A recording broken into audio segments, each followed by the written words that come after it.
Ya, Assalamualaikum warahmatullahi wabarakatuh. Di video kali ini kita akan bahas gimana caranya konfigurasi Zoom. Oke, jadi di sini kita punya aplikasi Zoom. Kita akan demo pakai aplikasi Zoom yang ada di desktop. Jadi di sini kita mau new meeting, join schedule atau share screen. Nah, di sini ceritanya kita mau menjadwal ya. Kita mau menjadwalkan sesuatu, kita bisa menuliskan topik apa, misalnya pembekalan jamaah hari pertama, contohnya saja, kemudian kita atur tanggalnya, misalnya tanggal 9, kemudian jam 3 contohnya ya, durasinya juga kita atur bisa 1 jam, terus time zone-nya kita biar tertulis nanti di invitation-nya Jakarta, kemudian kalau misalnya ini kita rutin ya, kita bisa pilih yang recurring meeting. Nah, jadi kalau recurring meeting ini jadwalnya tidak diatur ya, jadi kapan aja kita bisa bisa aktifkan kayak gitu. Jadi kita bisa misalnya hari pertama kita mau pakai sesi meeting yang ini, nanti kemudian semua udah beres, lalu hari kedua mau pakai yang ini, nanti berarti linknya akan sama gitu. Jadi kita bisa pakai recurring meeting kalau linknya kita mau pakai itu terus gitu. Nah, kemudian terkait meeting Adi, ini bisa pakai personal meeting. Personal meeting ini terikat dengan akun masing-masing. Kalau misalnya untuk umum, biasanya kita gunakan yang generate automatically, biar kita bisa dapat ID meeting yang beda daripada meeting-meeting kita lainnya gitu ya, jadi khusus.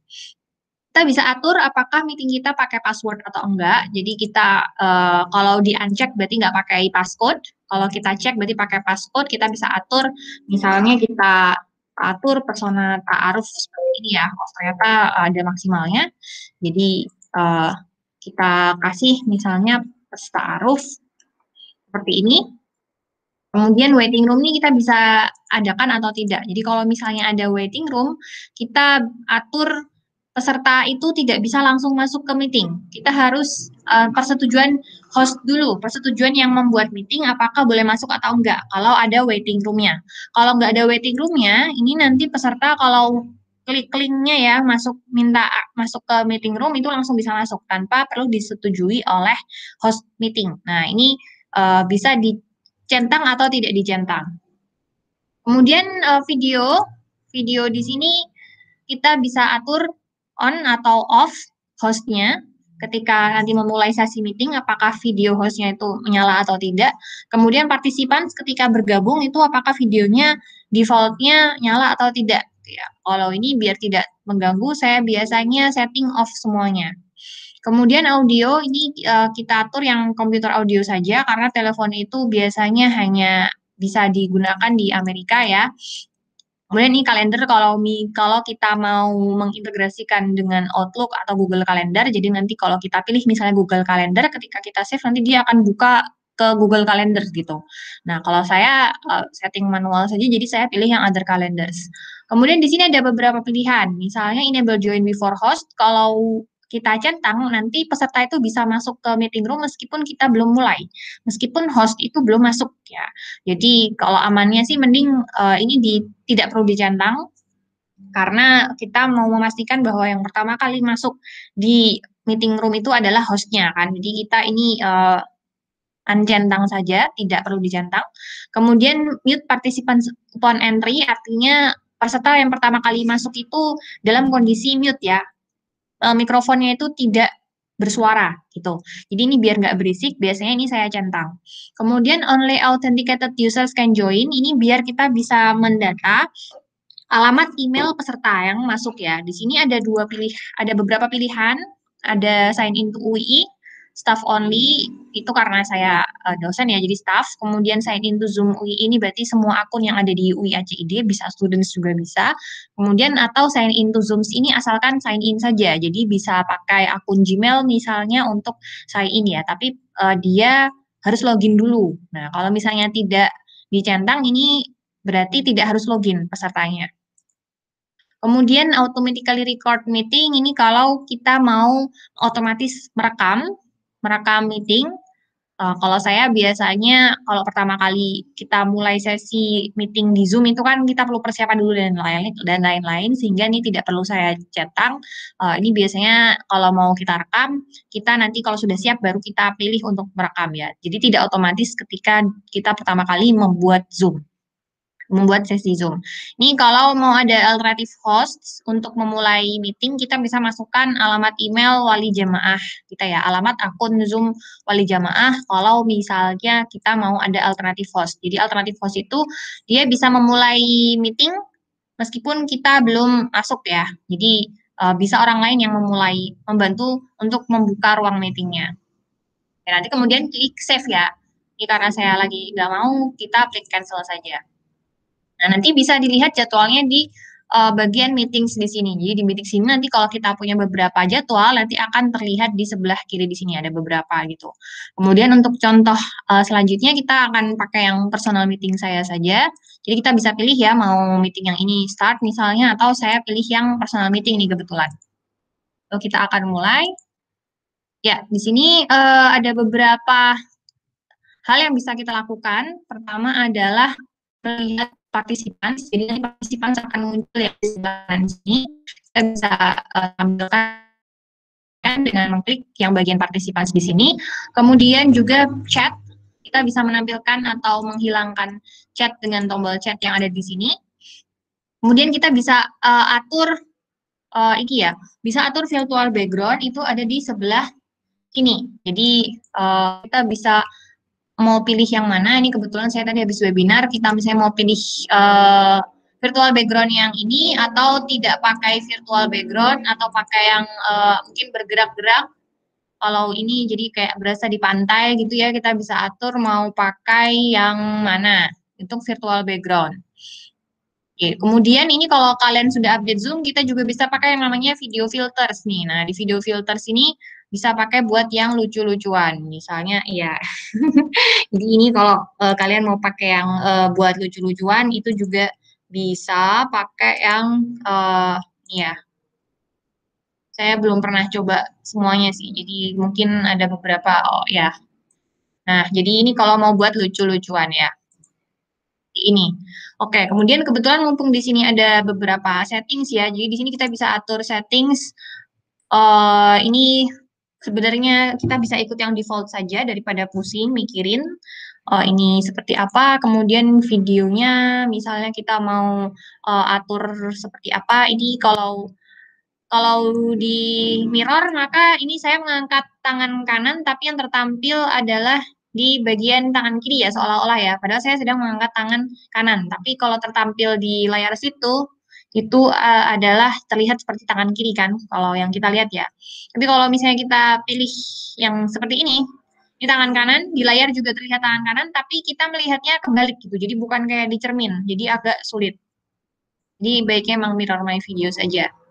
Kemudian nih ada kalau cahayanya yang rendah, misalnya dia akan bisa lebih meningkatkan brightness sepertinya ya, dan lain-lain nanti kalian bisa explore sendiri. Kemudian terkait audio nih, kalau misalnya mau utak-atik audionya seperti apa, saya biasanya pakai yang otomatis saja, automatically. Kemudian atur share screen, mau diatur bagaimana, apakah uh, perlu full screen atau enggak. Nih kalau kita cek centang kayaknya defaultnya ini biasanya centang ya. Jadi kalau ada partisipan share screen nanti kita akan full screen otomatis dan lain-lain. Ini ada beberapa yang bisa diutak-atik ya. Tidak terlalu prioritas menurut saya, jadi saya skip saja. Kita akan sekedar menampilkan bahwa ini ada beberapa informasi yang kita bisa lihat semuanya. Oke, kemudian selain itu kita juga bisa lihat setting mikrofon dan speaker. Misalnya kita di sini pakainya yang default ya, same as system, ini ada speaker dan mikrofon array. Kalau misalnya kalian punya pakai headset, nanti biasanya di sini ada dua pilihan nih. Misalnya mau pakai speaker komputer atau pakai speaker headset. Kebetulan saya di sini tidak pakai headset, maka dia akan tertampilnya speaker dan mikrofon saja. Kalau saya pakai headset, nanti dia ada dua pilihan nih, mau mengeluarkan suara atau mendengarkan dari yang mana. Oke.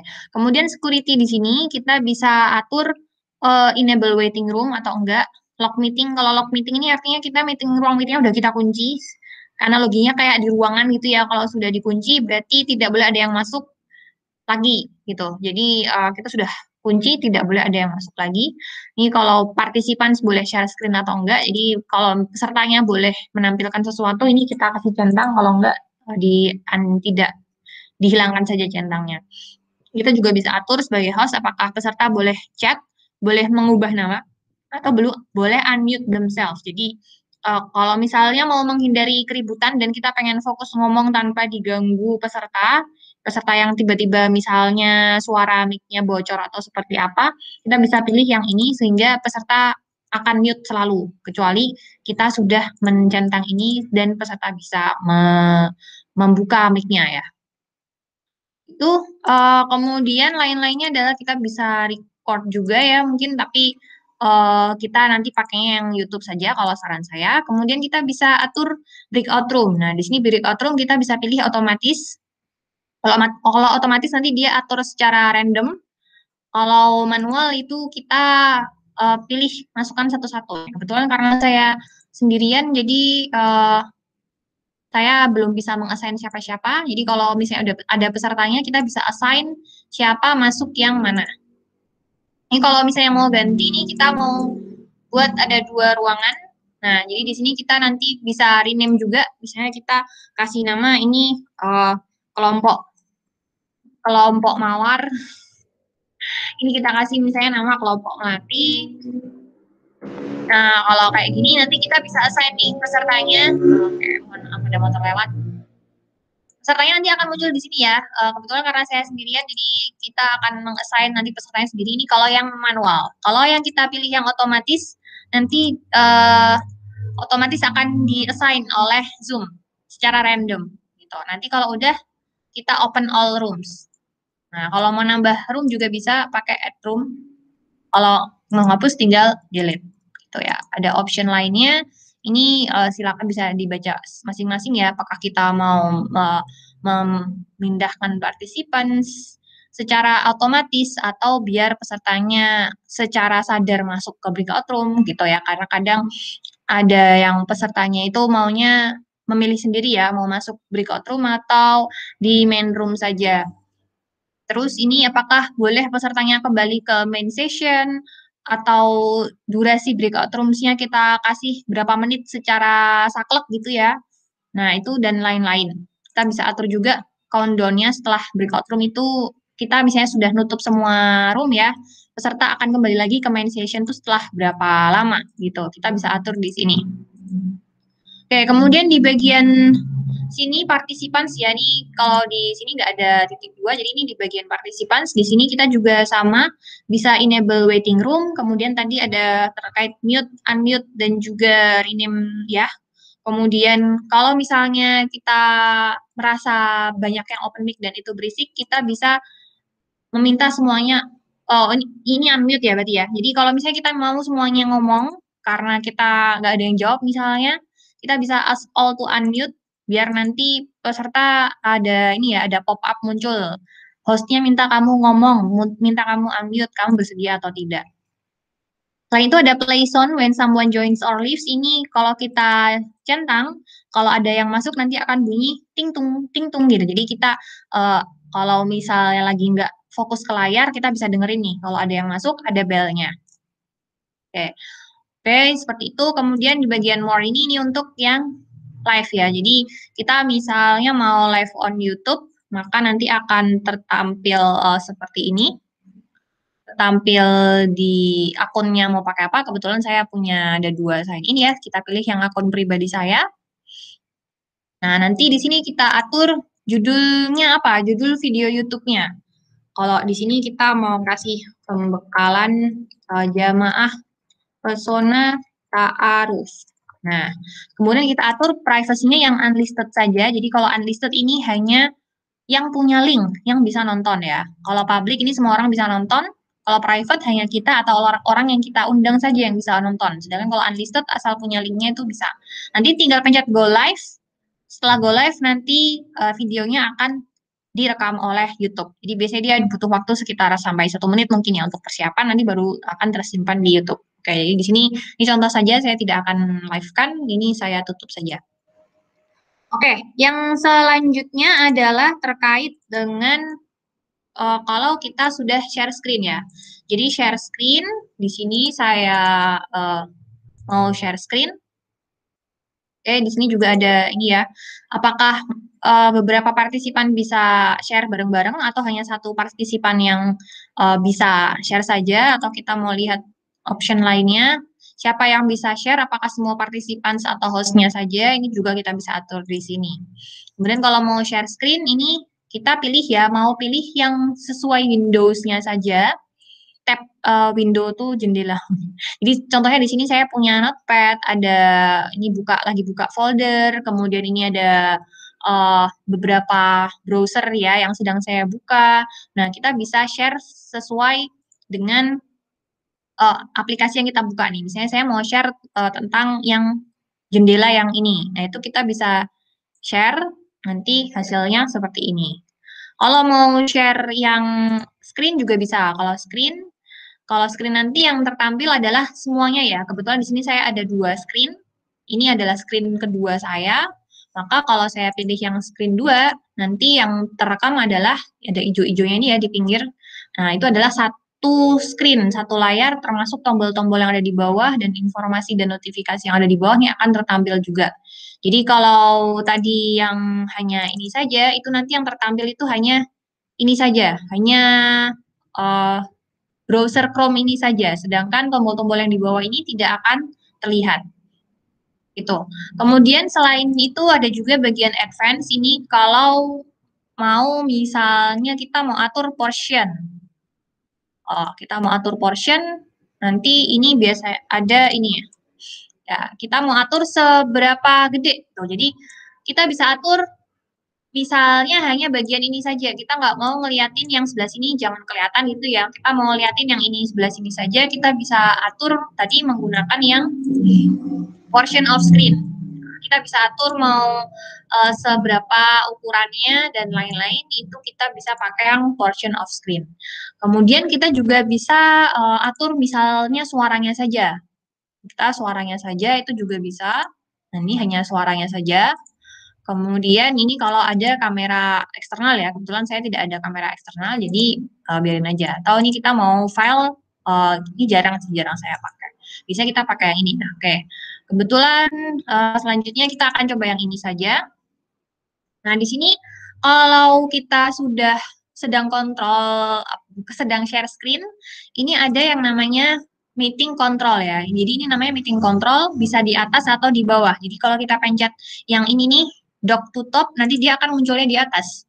Sedangkan yang dock to bottom ini munculnya di bawah. Ini juga bisa kita geser-geser ya, mau geser ke sini, mau geser ke sana, ke sono, ke sini. Kita bisa taruh di atas, di bawah, atau digeser ke kiri dan kanan kalau misalnya dia agak mengganggu gitu kan. Oke, kemudian selanjutnya kalau ini masih mengganggu meskipun sudah kita geser-geser, kita bisa hide floating meeting controls. Nah, ini termasuk kita hilangkan. Kalau kita mau tampilkan lagi, kita pencet tombol escape. Nah, ini tadi saya barusan memencet tombol escape. Oke, kemudian lain-lainnya adalah kita bisa annotate. Nah, annotate ini adalah kita mau mencoret-coret ya. Coret-coret ini macam-macam, kita bisa tuliskan suatu teks, tulisan, kita bisa memilih warnanya, kita mau pilih ganti warna biru misalnya. Oke, kita tambahan dan lain-lain. Kita juga bisa hapus, kita klik saja ya objeknya. Kalau kita mau gambar, ya ini gambar, misalnya membentuk apa, terus lain-lain. Ini ada apa lagi nih? Saya juga belum pernah pakai semuanya sih. Jadi saya seperti ini, kita mau kasih tunjuk-tunjuk ya yang sebelah sini dan sebelah sini gitu. Kita bisa atur dengan menggunakan annotate tadi. Terus kalau mau hapus, ini kita bisa clear my drawings. Ini hanya coretan saya saja. Kalau clear viewers drawing itu adalah coretan-coretan yang dicoretin oleh peserta, sedangkan kalau all drawings itu semuanya. Oke. Kemudian stem juga bisa ini untuk ini ya. Jadi stem itu cap, jadi kita ngecap. Jadi seperti ini juga bisa. Oke, jadi kalau mau dihapus juga bisa ya. Kemudian kita bisa undo atau redo juga bisa. Oke, kita hapus. Kalau kita mau simpan juga bisa, nanti dia akan tersimpan di folder coretan-coretannya tadi ya. Kita bisa simpan. Oke, kemudian kalau kita mau disable annotation untuk orang lain, kita bisa pakai yang ini, disable annotation for others. Nah, kalau kita pilih yang ini sudah terdisable ya, nanti peserta tidak bisa coret-coret lagi. Kalau kita bolehkan coret-coret, tapi kita pengen tahu namanya siapa yang coret-coret siapa, nah ini kondisinya ada ya, jadi tidak terhide, karena ini kalau kita pilih dia akan nge-hide atau menyembunyikan anotator. Kalau ini sekarang kondisinya peserta bisa coret-coret dan ada namanya. Kebetulan saya tidak bisa mendemokan karena saya sendirian di meeting room ini. Kalau kita hide names, nah kalau kita hide name ini nanti peserta, ketika peserta coret-coret kita nggak tahu siapa yang melakukan itu. Siapa yang melakukan coretan-coretan itu kalau kita tadi hide name. Jadi kalau misalnya mengizinkan annotation, sebaiknya kita show name saja. Kemudian lain-lainnya kita bisa share computer sound. Jadi kalau kita mau share computer sound, sudah terlanjur share screen dan belum share computer sound, nanti kita bisa pilih di sini ya. Kita lihat ada icon di sini. Kalau ada icon speaker di sebelah bawah ini, artinya kita sharing computer sound. Ya, jadi kita bisa atur di sebelah sini. Lainnya kita bisa lihat meeting info juga. Kalau tadi kita mau copy passcode, mau cari tahu passcode-nya apa dan meeting ID-nya berapa ya, kita bisa share atau mau copy link untuk agar orang bisa tinggal langsung klik linknya ya. Jadi orang kan mau masuk Zoom meeting bisa ada beberapa cara, bisa pakai link langsung atau memasukkan meeting ID dan juga passcode-nya. Oke, jadi itu contoh kita melakukan Zoom meeting. Oke, sepertinya sudah semua yang bisa saya bagikan kepada teman-teman. Lainnya mungkin kita akhiri dulu yang bagian sini. Terakhir adalah kita juga bisa copy invitation. Jadi kalau copy invitation nanti dia akan tercopy. Biasanya sih nanti dia panjang ya hasilnya. Kalau di sini, kebetulan saya tidak aktifkan yang telepon, jadi biasanya ada informasi telepon panjang sekali, yaitu kalau kita tadi mengaktifkan bagian telepon ketika setting konfigurasi ininya, Zoom-nya. Nah, di sini biasanya yang saya bagikan cukup yang ini saja, nggak apa-apa. Kalau mau sama topik juga nggak apa-apa sih. Jadi biasanya topik, yang penting adalah topik, kemudian adalah link Zoom meeting, dan juga meeting ID dan passcode. Karena kadang ada beberapa orang yang tidak bisa menggunakan link, harus membuka tadi pesan yang dikirimkan agak repot misalnya, dia bisa langsung masukkan meeting ID dan juga passwordnya. Oke, sepertinya itu yang bisa saya bagikan, sudah semua ya insya Allah. Terakhir adalah report tadi. Kalau terkait dengan report, di sini saya perlu membuka, jadi mohon maaf, kita buka dulu Zoom-nya. Kemudian dari sini kita masuk, saya login dulu. Jadi kita nanti di bagian kiri ada yang namanya reports, kita masuk ke reports. Kemudian kita pilih yang usage. Nah, di sini kalau misalnya belum ada informasinya, kita bisa cek barangkali tanggalnya yang pengaturannya kurang sesuai. Kebetulan ini adalah tanggal 4 sampai tanggal 5 ya. Jadi ini bulan dulu, September 4, September 5 gitu.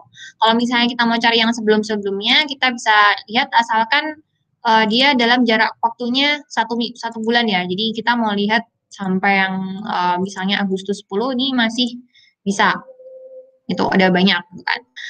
Dan lain-lain. Nah, itu kita bisa lihat kalau pastikan tanggal meeting yang kita cari itu sesuai ya. Kemudian ini karena ada banyak, saya balikkan lagi ke sini. Kita mau lihat misalnya yang acara kemarin ya. Nah, kita buka saja, klik dari jumlah pesertanya di sini. Nah, biasanya saya pilih yang show unique user, biar semuanya sudah digabung ya, tidak ada yang duplikat orang-orangnya. Kemudian export with meeting data, ini biar ada informasi tanggal pelaksanaan, waktu mulai dan waktu berakhir, topiknya, durasinya, dan jumlah partisipansinya. Kita ekspor, maka akan mendapatkan CSV di sini ya. Jadi bentuknya dalam bentuk CSV, kalau kita buka di Microsoft Excel, nanti bentuknya akan seperti ini.